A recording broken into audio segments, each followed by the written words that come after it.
Number 2. Are we rolling? We're rolling. Welcome, everybody. This is episode 2. Take the intro. I'll take it away. All right, so what are we talking about here? Let me ask you. What the F is a blockchain? So apparently we're a clean podcast now. So let's just roll with that. Jimmy said that blockchain would be a good natural first place to start in the interest of learning more about crypto. So I'm here with you guys, just taking this ride. Let's see. What do you think would be a good place to start here? I think a good first place to start would be open up an email, jim@blockcala.com, for anybody who uses email and wants to submit something. We got a Twitter. We're revamping the Twitter, put the new logo up and everything. @BlockCalaHQ. It's all coming together. Let's go get that follow-up. We got our Twitter guru sitting next to me. I'm thinking about running the Twitter. I know you're trying to convince me right now.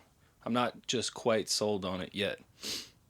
You had to take a break from your personal Twitter. There's nothing like running a business Twitter. Right. Getting in the crypto Twitter. Crypto Twitter's pretty big these days. I follow a few crypto Twitter guys, and I think it might be good for me. Naturally just find things. Yeah, I think so. I have my own personal Twitter. I have a crypto Twitter. I don't do normal Twitter anymore. I never really did normal Twitter, to be honest. I just did it for the girlfriends. The girls. SlimJim0x is my crypto Twitter handle. And I barely use it. And did we drop the We did. @BlockCalaHQ. That's what we're going with. @BlockCala is used. I mean, it's not. We can't claim it, but it's not existing. All right. I don't know why. That's weird. So one day we'll try to claim that. Somebody saw the page and they tried to snipe that out, probably. I looked a year when I was making the handles a year ago. It was taken, so I don't know. Oh, okay. It's just one of those things. Just know we're watching. That's it. Why blockchain? Why blockchain? Well, as Tyler said, a normal step into the crypto realm, you're going to be blasted with blockchain to begin with. Right? There's blockchain, there's wallets. Today, there's like Dogecoin, Shiba Inu. There's NFTs. When I first started, I felt like blockchain, wallets, coins, tokens were the normal buzzwords. So I feel like blockchain is very baseline and very important for a new person entering the cryptocurrency world to understand. I don't think anyone should invest in crypto or own crypto unless they want to learn it. And I know that's completely counterintuitive to like people in the stock market and stuff that just own it to own it. So that's just the world we live in. And well, is it safe to say if you don't understand blockchain, you don't understand crypto? I think so, because the whole reason crypto is so popular is that the blockchain. The blockchain is what its value. Crypto is just the current one mainstream avenue of the blockchain, I should say. There's no really, to my knowledge, there's no other. Crypto is the golden child at the moment. There's other industries that could take advantage of the blockchain technology, such as voting, finance and accounting, forensics, when you talk about like the chain of command of things. Or you ever go take a forensics class in college? No. I did. And I'm sorry. Like when you are giving evidence to another person, another investigator, or forensics person, you like write your name on it, who you gave it to, what date, what time, you both sign your name. So it could be useful for that. When I was writing one of my research papers in high school or college, one of the topics was there was these hospitals in the UK using blockchain to kind of record where certain, maybe it was medicine, came from or how it traveled around the hospital. Forgot what it was, whether it was medicine or medical devices, but those are all valid uses of the blockchain. Definitely. Where does this blockchain technology fit into the Web3 that we're now stepping into that we didn't touch on in our first episode? Crypto is sort of the, like I said earlier, it's the one use case of the blockchain technology we are really seeing today, mainstream adoption. And like Tyler said, last episode we covered crypto and Web3. Well, replace blockchain at Web3. There are many uses for Web3 in the future, but right now, crypto is just one of the facets that are most popular. Beautiful. So at the end of the day, a blockchain is a peer-to-peer network. So I thought it would be appropriate to define what a peer-to-peer network is to start. A peer-to-peer network is essentially a distributed network of computers that are all having their own notes. In a sense, they all have their own local data, and they compare their local data to everyone else's. And you create consensus or agreement between all the people on the network that whatever is coming in, whatever new item or new request, I could say. Is that making sense? Yeah, I'm with you. I'm losing myself a little bit there, but it's essentially just a decentralized chain of computers. Maybe it would make more sense to juxtapose that against a server. Okay, so a server, if you go on google.com, google.com has a central server. There's a data center that hosts, all the facets of Google Docs, everything like that. If Google servers were to go down, you would see an outage of Google and Google affiliates. If Google was a decentralized network, or if Google was participating in a decentralized network, if Google's computer or servers went down, the decentralized network would still continue to exist, but Google's own computers would just be down. My best example of that would be music sharing software like Napster, LimeWire, FrostWire. I never used Napster. You never used Napster? A little before us. A little before us. 1999 is when Napster first came out. What Napster allowed you to do was to distribute, download, or share copyrighted music. Obviously, the music industry didn't really love that. So Napster was shut down eventually due to copyright breaching. LimeWire and FrostWire was a little more our generation. I think I used LimeWire towards the end of it. I was on FrostWire. And then it went down, and then I remember someone telling me about FrostWire, and I used it for like 3 songs, and that was it. Say goodbye to your computer now. Another example of a peer-to-peer network we could use example of is something I don't think Tyler's ever heard of. It's called Usenet. And essentially Usenet was a thing in the early 80s where people had discussions, essentially. And those discussions were stored in a network. So everyone everyone had the copies of the discussions. And when they posted, they kind of continued the thread. So there wasn't like a central server for Usenet. Does that make sense? Yeah. It's like you responded to it. It's like a reply all to an email almost. Mm-hmm. That's the best way I can explain it. Right, everybody gets everything. When I was reviewing my notes for Usenet, I actually found that terms like FAQ, frequently asked questions, and spam originated on Usenet. There's a lot of history on Usenet. You could go back into the 90s and see what people were talking about. I did it once. It was pretty interesting. You could see them talk about like the Star Wars movies Oh my God. as they came out, or even the prequel trilogy as they came out. People are talking about them on Usenet still. I think it's very interesting. That's insane. Another example that most people probably heard of is the Pirate Bay. So the Pirate Bay is a little different than a pure peer-to-peer network, but it uses something called the BitTorrent protocol, and it allowed people to share larger files, and we kind of call this piracy. Right? I think this probably isn't when piracy the term came out, but this was the Pirate Bay. I mean, they played on They really the term capitalized on that. privacy. All right, The Pirate Bay experienced 2 shutdowns in the 2006 and 2014, both of which they were only had about 3 days and a month respectively of downtime, and they came back. And the best reason I can explain of why this is relevant is the Pirate Bay could shut down. They could change their domain because, that front end was terminated, essentially. Gateway.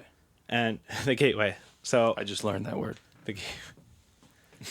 My example of why the Pirate Bay is still around is, let's say you wanted drugs. Okay?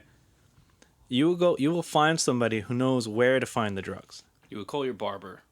You would call your barber for the drugs, right? He knows where to find the drugs. Let's say the cops arrest your barber. Does the drug network disappear? No. The drug network is still there. Your barber's in jail, and eventually people will find another person to find the drugs. So that's what the Pirate Bay is. The Pirate Bay is like a 30 megabyte website. It's really small. It's that small. It's that small. Oh my God. And people just rehost it. You can find proxies online, and people just rehost it. And so the Pirate Bay doesn't really ever die because the file sharing network itself will exist because it's decentralized. You can't just kill it. You can kill like who's offering it. Another one's just going to spring up. That's how it is. And that's the beauty of it. That's the beauty of it. So you might be wondering what does this have to do with the blockchain? And I say it matters a lot. I find that people struggle to understand the blockchain, but maybe they've heard of, LimeWire, FrostWire, the Pirate Bay. Maybe they've understood that a little bit more. At its heart, when Satoshi wrote the white paper for Bitcoin in 2009, the title of the paper was called Bitcoin, a peer-to-peer electronic cash system. I'm not breathing enough. Take a breath. I know. I'm saying a lot of words at one time. Take a breath. Before we get into any technicalities, it's just important to basically almost equate a blockchain to music sharing. It's very, very similar technology at play. And I feel like most people will relate to that. It's very relatable. It's very relatable because almost everybody was on FrostWire or LimeWire back in the day. It's weird to think about that at some year, though. Everyone switched from pirating music To buying it. to just having a Spotify account. True. I remember when I did, and I'm not paying for music, and now that's just how we roll. Do you know anyone who still might not get music the legal way? Who might not? Yeah, I don't know. No, I reverted all the way back to buying records. So yeah, vinyl's coming back. Yeah, right? I'm not. I'm Vinyl's not the cool. best person to ask. Whether it's cryptocurrency or illegally downloading music, it comes from a decentralized network of people sharing information that others could distribute, download, or share. Do you feel like that's a good understanding of peer-to-peer network? That relates to you. Definitely. Awesome. Are you ready for the meat and potatoes? Let me take a sip of this coffee. Let's do it. I'll have a sip of my water. Let's do it.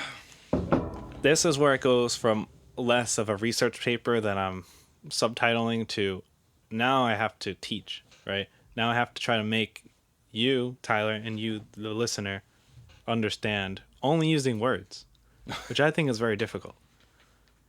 So visual cues would be they would be. assistive. That's when here. you get the YouTube running. We could start making videos too. I'm working on it. Summarized, every block has the following: a unique number or block height, a date and timestamp, right, when the block was issued, a serialized identifier. We call this a hash. I'm going to refer to it as a hash from now on. Well, can we take half a step back? Half a step. Half a step. What is the block in blockchain? What is the block that we're even referring to? It's just a block. It's a noun. It's a block of data. It's a block of characters. Okay, go on. It'll make sense. Okay. Each block has data. The data we're referring to would be, in terms of Bitcoin, we're going to be using Bitcoin as the example, who it's from, who it's to, and how much they're sending. Very basically, right? And the last bit of data we'll include in this summary is each block will contain the serialized ID or hash of the previous block. And this will be important later. Very important, because this was a point that you touched on earlier, and I underappreciated how important this actually was to understanding what the blockchain actually is. So, bear with us here. Bear with us. So, that makes sense? We're good Yes. so far? Cool.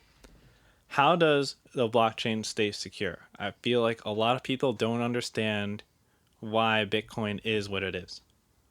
It's secure. People just invest in it. I feel like people don't understand why it works, why it could be a valid technology for the future, whether it's finance, whatever, store value. Continuing to use Bitcoin as our basis. The way we could detect tampering on a blockchain is through the use of these hashes. I quote that in quotes. Hashes or serialized IDs. Right? I think both kind of get the message across. Mm-hmm. If you take a certain set of variables and you send them through an algorithm, through this algorithm, they should have one unique hash or ID. Right? This hash, you might have seen, the viewers might have seen a blockchain stuff. There's a bunch of numbers and letters, capitalized, not capitalized. That's a hash. So when we take these variables, we send them through this algorithm. At the end, they should equate to a hash. If I change one of those variables, it should give me a completely different hash. Kind of like the butterfly effect. You change one little thing, and in the end, you have a completely different result. This algorithm we're referring to is called a proof of work mechanism or algorithm. Proof of work, essentially, it takes data, it completes quote unquote work to compute a hash. This is in the form of computations on the computer.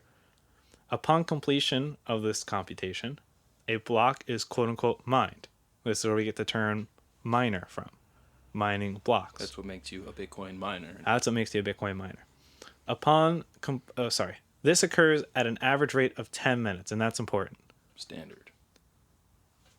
We're good so far? Mm-hmm. Making sense? Mm-hmm. But it is also important to not lose the fact that we are on a peer-to-peer network too. That's the whole Right. preface of all this, because in a vacuum it doesn't make sense, but being that we're on a peer-to-peer network and everybody has to be on the same page for it to make sense, that's the basis here. Another concept we're going to introduce is the Bitcoin network has a feature called difficulty, quote unquote difficulty. Difficulty essentially makes it easier or harder for miners to do this proof of work mechanism or to do these computations. If you recall, probably back in your youth, people were mining Bitcoins with their computers. You could let your laptop run overnight, mine Bitcoin. Really early on. That's how little, we call it hashing power. That's how small hashing power we would need to do that. As time went on, it went from processor mining to graphics cards, like your NVIDIAs and your AMDs. You would run those would mine Bitcoin. Those are still used today for other coins that have more friendly algorithms that are tailored to graphics cards. But Bitcoin, it needs a lot of power. They've actually designed, especially, they call it application-specific integrated computers. I think they're called ASICs. And these ASICs are just mining machines. And every year they come out a little more powerful to adjust with the growing difficulty. So this difficulty has caused a specialized computer to come out just for this. Which is kind of crazy if you think about it. The total... And this is all due to the fact that the creators of Bitcoin had to make every block be mined in about 10 minutes. Right, exactly. What I was getting to is that hashing power, each computer, whatever you're using to mine a coin, whether it's Bitcoin or not, it has a specific hash rate, we call it. Right. You could think of this number as like how much power your device has to do the process we call mining. So to really just drive it home. Okay. More miners on the system, more hashing power. Yeah. In theory, if the algorithm stays as complicated as it was, then it should be way less than 10 minutes with more hashing power. So then Bitcoin has to compensate for that, make that equation or make that the computations account for the 10 minutes that it should take to mine a Bitcoin. Right. Okay. Just to beat Tyler a dead horse. has a little advanced knowledge now. Yeah. He's no longer just a trainee. just to He's a just to private. beat a dead horse and He's make a sure that private. everybody's with He's a the- private first class now. There it is.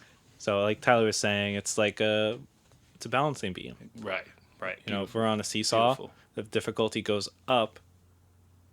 I'm sorry. There's more miners on the system. Difficulty needs to go up to keep this rate of about 10 minutes. If for some reason people stop mining, the difficulty would be lower because Bitcoin's just really, the network is just really trying to keep this block rate of about 10 minutes. So good. I'm glad you picked up in our mishap recording session. What makes blockchain open? So if we think back to the peer-to-peer networks we were talking about, everyone has access to the data on a blockchain. You could download software that could download the entire history of the blockchain. You now possess a local data of the blockchain. When you run your software, you're a computer on the decentralized network. We call them nodes. You're a node now. If you have a Bitcoin client open, you're a Bitcoin node, and you participate in allowing people to share the data. If there are like, I said like I don't like that. It's okay. If we bring it back to music sharing, if there are 100 people sharing a specific song, that specific file that somebody uploaded has a specific data hash associated with it. A specific... Spin that back, please. I'm sorry. You got it. If we go back to music sharing, peer-to-peer networks, if somebody uploads a file, let's say it's a song, that song has a specific digital footprint. Mm-hmm. You can download off this peer-to-peer network, and you could analyze that digital footprint. It's called a checksum, and it's specific hash of code, right? If the code matches up to what the poster has online, you know you downloaded the right file and it wasn't tampered with. So if you were that, say there's 100 people, if this one person uploaded a tampered version of this file, it's a different file, so it's going to have a different hash. These people sharing the music, they wouldn't share that version because it's not the right version. You'd be rejected. Does that make sense? It does. So if somebody was to put something like malware per se, it would be different. The hash would be different. Yeah, you can't tamper with something and then put it back to the same label you downloaded it from. Right. You would have to. Now there are people who just put viruses on the Pirate Bay and stuff, and people download them. Mm-hmm. That's their own problem. But you can't download something and then seed it back to the network, share it back, modified. So in theory, if you get a pure version initially and there's nothing wrong with it, and then somebody tampered with it after the fact, then that's how you would know. Right. Okay. So we mentioned the nodes. These people who download the the blockchain history are able to essentially compare their notes. If a new block comes in, if a new block is quote unquote mined is acceptable term now. Definitely. Made it. If a block is mined, the new block is sent to everybody on the network. Every node has to verify the block. They got to check their notes and make sure it looks right. If it looks right, they give it a check mark. They verify it. If everyone is agreeing, like, yeah, this block is legit, we've gained consensus. Everyone agrees that this block is legit, and they add it to their own history. This is what creates that network. Consensus. Everyone needs to be on the same page for the blockchain to work. And that Bitcoin. Putting the chain into blockchain. Right? Now that everyone has agreed, hey, this block is legit, if we go back to what we were saying before, every block has its own, it carries the previous block. The previous block has its own hash. So the new block has the previous block's hash. Now, when all the nodes add it to their history of the blockchain, essentially they're connecting it now. Linking so them block all together. 1 has a signature block 2 has a signature of the first block, block 3 has a signature of the last block, and it creates a chain-like pattern. Right? And that's the tamper-proof system. And that's on paper. And that's a version of the blockchain. That's how I'm going to leave it there without visual cues. feel pretty up to speed now. Now you might say, well, how could you tamper with it? We talked about how if I was to tamper with if it. you were to tamper with it, how could you? Because we talked about what the process is to preventing the tampering, but essentially to tamper the blockchain, you would need to modify each previous block on the blockchain. You would need to use that proof of work mechanism with these now very expensive computers and very expensive power, and basically rewrite the whole computation for each block that's ever been confirmed. And you would need to control more than 50% of the peer-to-peer network to have that control, that consensus. And as big as the blockchain network for Bitcoin is right now, imagine how difficult that would be. Right. It's insane. It's virtually impossible. It's not technically impossible. It would just cost a lot of money. So we say that it's virtually impossible. Okay. But for a smaller coin per se, it would be Right. way more feasible. Ethereum Classic, I mentioned, it's been done like 3 or 4 times. It's possible. It happens. It's called a 51% attack, and we can get to that another day. We have an episode planned for a 51% attack. We do. Or at least a post on the website, which you should go check out. Still pushing the website. Plug. I think that's a pretty good explanation. It's a little hairy. It's really tough to talk about just using words, in my opinion. But you seem like you have a pretty good understanding of it. Personally, this isn't my first rodeo with the blockchain and my explanation. You and I have had multiple conversations up to this point now about the blockchain. So if anybody's not necessarily bearing with us here yet, you definitely can spin this podcast back a little bit. Right. Give it a few listens if you have to, because I really do think it is critical to understand, at least have a loose understanding about the blockchain and how it does work. It's like investing in a company. At the bare minimum, you should know what the company does.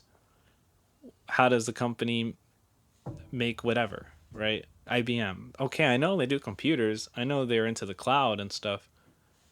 I want to know a little bit more, though. I want to know a little bit more about their financial history, maybe their dividend. I want to know a little bit more details, and that's what I think a lot of people in crypto need to know more of.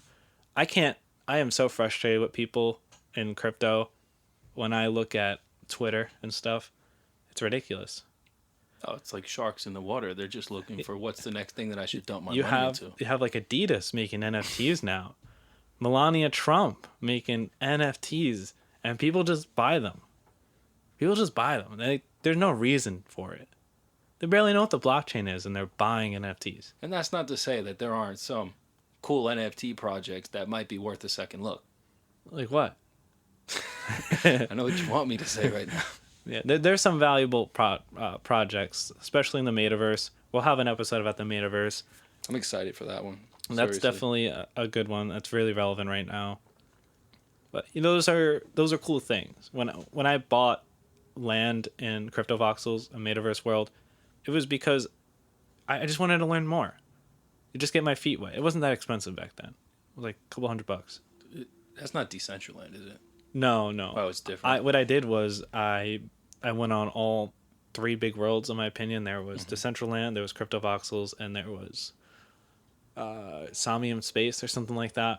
And I found Crypto Voxels had the most activity. At the time?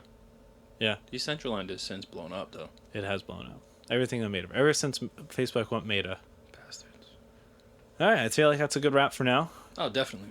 Any questions? Just over 30 throw minutes us on the at Twitter. this point. Yeah. If you have any questions, throw them on Twitter. Tyler will be answering them. You know what? Fuck it. I'll run the Twitter. You'll run the Twitter.